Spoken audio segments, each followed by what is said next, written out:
Assalamualaikum warahmatullahi wabarakatuh. Selamat siang saya ucapkan kepada rekan semua. Baik, pertama-tama marilah kita panjatkan puji dan syukur atas kehadiran Allah Subhanahu wa Ta'ala, karena telah memberi kita rahmat, nikmat seperti yang kita rasakan pada saat sekarang ini. Kemudian selawat dan salam tidak lupa kita doakan untuk Nabi kita, yakni Nabi Muhammad SAW. Baik, perkenalkan, nama saya Cindy Dwi Safitri dengan NIM 22002234. Di sini saya akan mempresentasikan materi perkuliahan mengenai Internal Public Relation. Baik, langsung saja kepada materi yang pertama, yaitu pengertian public internal. Public internal adalah istilah yang mengacu pada sekelompok orang atau individu yang bekerja dalam suatu organisasi atau entitas tertentu, seperti perusahaan, lembaga pemerintah, atau organisasi non-profit. Kelompok ini terdiri dari karyawan, manajer, dan anggota lain yang terlibat dalam berbagai aspek operasional dan manajerial organisasi tersebut. Mereka adalah bagian integral dari organisasi dan memiliki akses ke informasi internal serta berpartisipasi dalam berbagai kegiatan dan proses yang terjadi di dalamnya.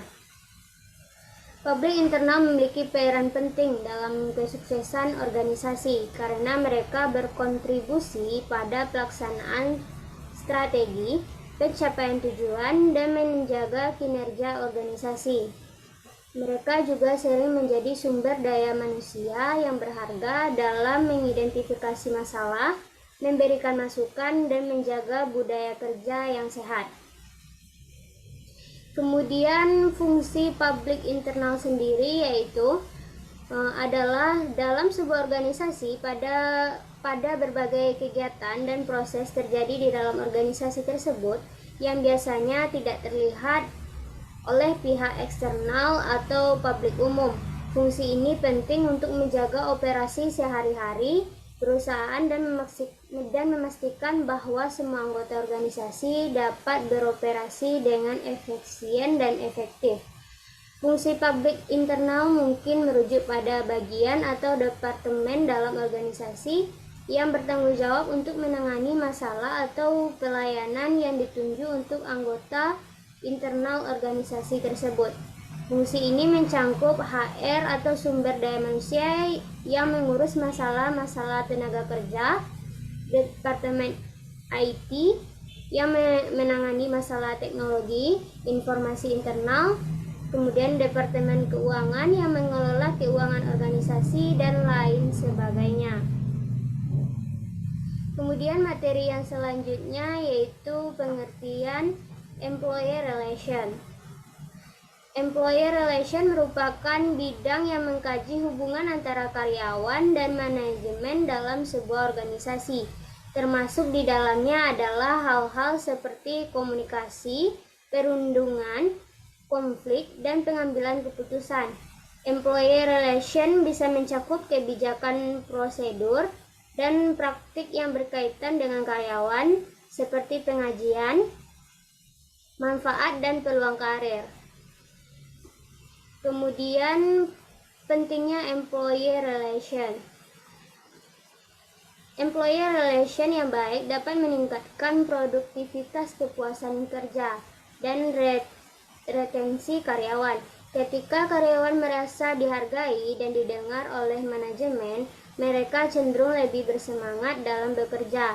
Selain itu, hubungan yang baik antara karyawan dan manajemen juga dapat membantu mengurangi konflik dan meningkatkan efektivitas organisasi secara keseluruhan. Kemudian materi yang selanjutnya yaitu pengertian stakeholder. Stakeholder merupakan semua pihak di dalam masyarakat, baik itu individu, komunitas, atau kelompok masyarakat yang memiliki sebuah hubungan dan kepentingan terhadap organisasi, perusahaan, dan permasalahan yang sedang dibahas. Dalam terjemah bahasa Indonesia sendiri, Arti stakeholder adalah seorang pemangku kepentingan atau pihak yang berkepentingan. Stakeholder dalam perusahaan mencakup pemegang saham, karyawan, staf, pegawai, sumber daya, serta distributor maupun konsumen. Bahkan pesaing perusahaan lain juga disebut sebagai stakeholder karena dapat mempengaruhi kestabilan perusahaan. Kemudian peran para stakeholder ini yaitu yang pertama, membuat keputusan. Untuk para stakeholder perlu mengadakan rapat yang mengandung eksekutif perusahaan seperti jajaran direktur dan pihak-pihak lain yang memiliki kewenangan yang cukup penting di dalam perusahaan tersebut, seperti pemilik saham dalam jumlah yang besar. Orang-orang tersebut mempunyai hak untuk membuat keputusan dan mengusulkan ide bagi perusahaan. Kelompok stakeholder ini juga berwenang untuk memilih serta memecat CEO jika itu diperlukan. Kemudian yang kedua, manajemen langsung. Beberapa pihak stakeholder juga memiliki keterlibatan langsung dalam manajemen perusahaan. Stakeholder menduduki bagian departemen tertentu di dalam sebuah perusahaan, seperti dengan HRD, R&D, dan lain-lain untuk mengatur perkembangan bisnis dan menjamin kesuksesannya secara langsung.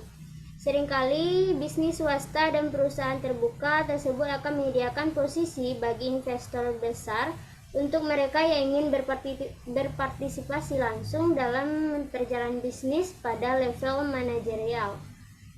Kemudian yang ketiga, pendukung keuangan. Seperti yang sudah dijelaskan sebelumnya, stakeholder pun salah satu adalah investor bagi sebuah perusahaan.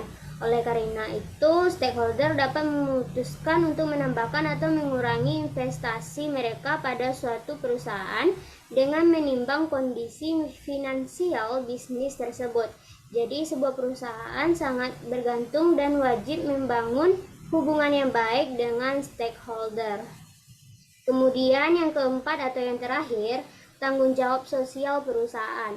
Perusahaan perlu menyeimbangkan hubungan antara bisnis dan stakeholder. Nah, perusahaan harus memiliki sikap corporate social responsibility atau tanggung jawab sosial perusahaan. Tanggung jawab sosial tersebut dapat dilakukan kepada karyawan, konsumen, pemasok, pemegang saham, maupun lingkungan serta komunitas tertentu. Untuk para stakeholder ini harus bisa membuat keputusan berdasarkan hasil dari strategi CSR yang mereka lakukan dalam sebuah perusahaan tersebut. Baiklah, sekian pemaparan materi dari saya.